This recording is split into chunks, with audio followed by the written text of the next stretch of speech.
Hello বন্ধুরা, তোমাদের সবাইকে অনেক অনেক স্বাগত জানিয়ে চলো আজকে পর্ব শুরু করব। আজকে বানাবো মোচার চপ। গাছের কলা হয়েছিল, কলার মোচা পেড়ে নিয়ে আজ চপ বানাবো। চলো ভিডিওটা শুরু করা যাক। প্রথমেই মোচাটা পেড়ে বেছে কুটে ধুয়ে নিয়েছি। ধুয়ে নিয়ে নুন হলুদ দিয়ে একটু ভাপিয়ে নিয়েছি। বাটির মোচাগুলো আমি দিয়ে দিলাম। দিয়ে একে একে সমস্ত কিছুগুলো এবার অ্যাড করব। দুটো আলু সিদ্ধ করে ম্যাশ করে রেখেছি, দিয়ে দিলাম। আর পেঁয়াজ কেটে ছোটো ছোটো করে বেশি মাঝারি টাইপের কুচি করে রেখে দিয়েছি, সেগুলো দিয়ে দিলাম। এক বাটি বেসন দিয়ে দিলাম। এবার গুঁড়ো মশলাগুলো অ্যাড করব।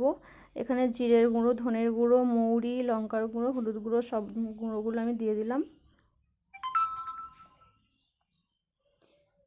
এবার এক বাটি ধনের পাতা কুচি দিয়ে দিলাম।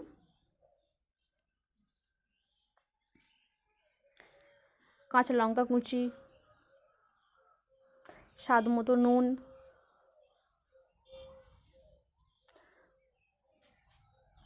অল্প পরিমাণ জল দিয়ে ভালো করে আমরা সব কিছু একসঙ্গে মেখে নেব। মেখে নিয়েছি, দেখো বন্ধুরা, হাত দিয়ে ভালোভাবে মেখে নিয়েছি। মেখে নিয়ে ওপর দিয়ে একটু সরষের তেল ছড়িয়ে দেবো। ছড়িয়ে দিয়ে গোল গোল আমরা চপের শেপ দেবো। দেখো গোল গোল করে আমরা চপের শেপ দিয়েছি। দিয়ে তেল গরম করে নিয়েছি, সাদা তেল গরম করে চপগুলো এবার আমরা মিডিয়াম টু হাই ফ্লেমে ভাজবো। দেখো চপগুলো আমি একে একে দিয়ে দিচ্ছি।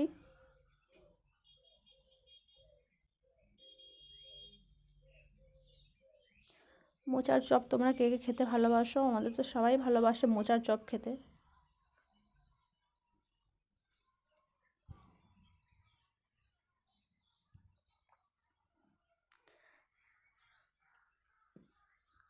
একটা সাইড ভাজা হয়ে গেলে অন্য সাইড ভালো করে ভাজার জন্য উল্টে পাল্টে নেড়ে চেড়ে দেবো।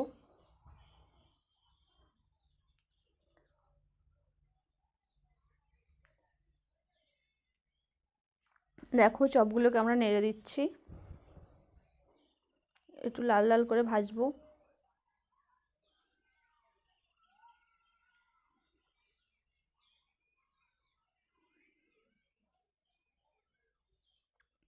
দেখো সময় ধরে বেশ 5 মিনিট ধরে ভালোভাবে আস্তে দিয়ে চপগুলো আমরা ভেজে নিচ্ছি। হয়ে গেছে, দেখো তুলে নিচ্ছি।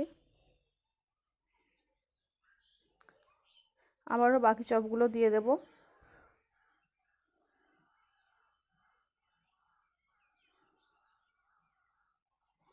একদম চটজলদি, খুবই অল্প সময়ে বানানো একটা চপের রেসিপি। ভেজে তুলে নিলেই রেডি। দেখো হয়ে গেছে আমাদের চপগুলো আমি ভেজে তুলে নিয়েছি এবং পরিবেশন করছি। আমাদের মোচার চপের কালারটা দেখো বন্ধুরা,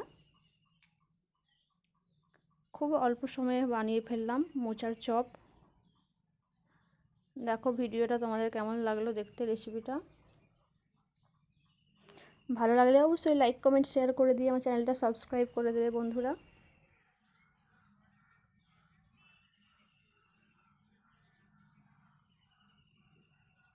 চলো আজ এই পর্যন্তই, দেখা হবে আবার অন্য কোনো নতুন পর্ব।